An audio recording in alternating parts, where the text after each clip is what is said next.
Saludos a todos, bienvenidos a su segmento Hablemos de Dios. Nos reunimos una vez más para hablar de Dios. Durante varias semanas hemos estado hablando sobre las épocas de la iglesia dentro de la historia universal. Primero hablamos de la época apostólica, que iba del año 30 al 100. Luego hablamos de la época o edad antigua de la iglesia, que va desde el siglo II hasta el siglo VIII, 7 medio 8. Luego hablamos la semana pasada de la escolástica, de la época escolástica, que se dividía en tres partes, pero que en su generalidad iba desde el siglo VIII hasta el siglo XIV, mediados del XV. Hoy vamos a hablar sobre la edad moderna de la iglesia. Es una edad donde ocurrieron grandes acontecimientos, una edad un poco más cercana a nosotros, aunque unos cuantos siglos antes que nuestra época actual. Vamos a ver lo que nos depara este día. La edad moderna tiene una particularidad que, aún así, aunque sea la época moderna de la iglesia, se corresponde históricamente con la edad moderna de la historia universal. Obviamente, esta edad moderna de la iglesia se extiende ahora a nuevos continentes. Ya se ha descubierto América y hay presencia de cristianismo en América, en diversos continentes. Por eso decimos que esta edad se corresponde a la edad moderna europea, pero también a la edad moderna que se vivió en todo el mundo. Va desde el siglo XV, XVI hasta el siglo XVIII. La edad moderna de la iglesia busca establecer, obviamente podemos decir, dentro de la iglesia, unos perfiles. Acuérdense que el mundo ha cambiado.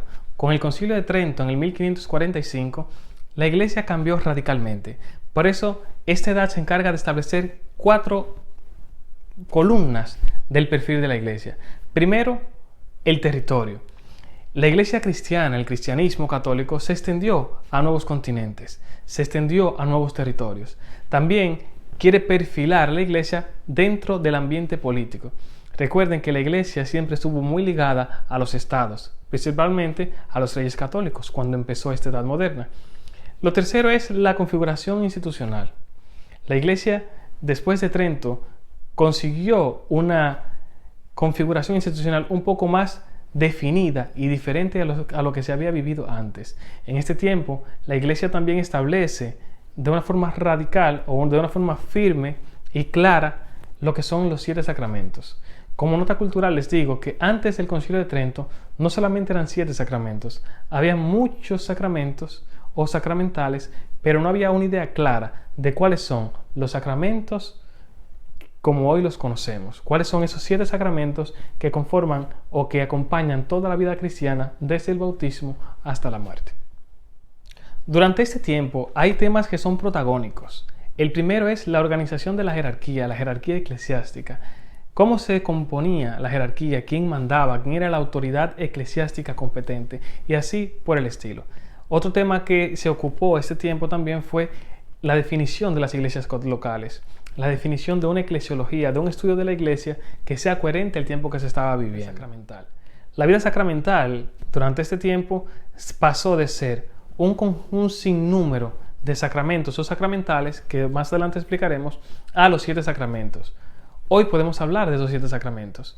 La iglesia, desde el Concilio de Trento, definió que en la iglesia católica hay 7 sacramentos que causan la gracia y que dan la salvación plenamente.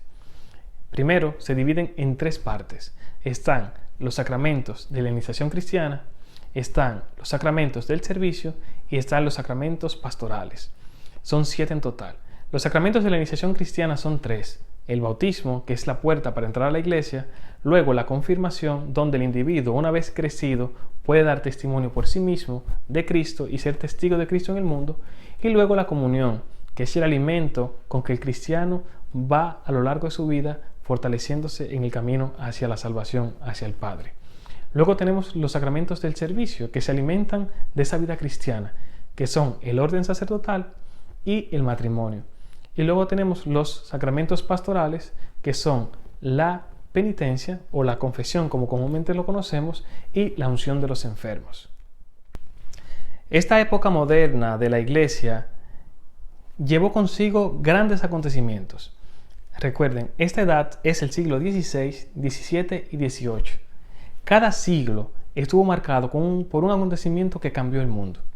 En el siglo XVI, desde 1545 más o menos hasta 1560, intermitentemente, se celebró lo que hoy conocemos como el Concilio de Trento, o la Reforma, o la Contrarreforma, como malamente se le llama.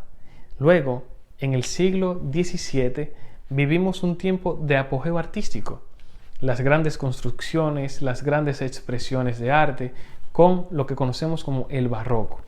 Y luego, en el siglo XVIII, como bien conocemos, 1789, la Revolución Francesa y con ello la Ilustración, donde grandes filósofos hablaron sobre el cambio. Se pasó de un teocentrismo ideológico a un antropocentrismo. En un lenguaje muy llano podemos decir que el hombre, el ser humano, quitó a Dios del centro de la vida y se puso a sí mismo, a la razón humana sobre todo. Si tuviéramos que diseñar hoy o dibujar intelectualmente lo que fue la modernidad de la iglesia en este tiempo, podemos decir que primero se preocupó por la implantación en el territorio. Se descubrió un nuevo continente y la iglesia debía llevar el mensaje de Cristo. Luego de ver en qué territorio se encarnaba, se implantaba, viene lo que es una organización institucional. La iglesia comienza a organizarse institucionalmente en este tiempo. Luego de eso, entonces, la iglesia también asume y determina una doctrina para todo el pueblo de Dios. Una implantación de una forma u otra, si pudiéramos decirlo, aunque se escucha mal, de la doctrina. Una difusión, podemos decir, de la doctrina. Luego de eso, entonces, una vez irradiada, difundida la doctrina, había que ver cómo iba la vida cristiana de todos los fieles. Y por último, algo que dibuja este tiempo de la iglesia es lo importante que era y el valor que se le dio a la jerarquía eclesiástica. Bien, esto ha sido todo por hoy. Si te ha gustado, no olvides darle me gusta, comparte y síguenos. Puedes suscribirte a nuestro canal, puedes verlo en nuestras redes sociales, en el Facebook de la parroquia, en el Facebook de Casa Jesús y también en el Instagram. Cuídense y nos vemos la próxima semana.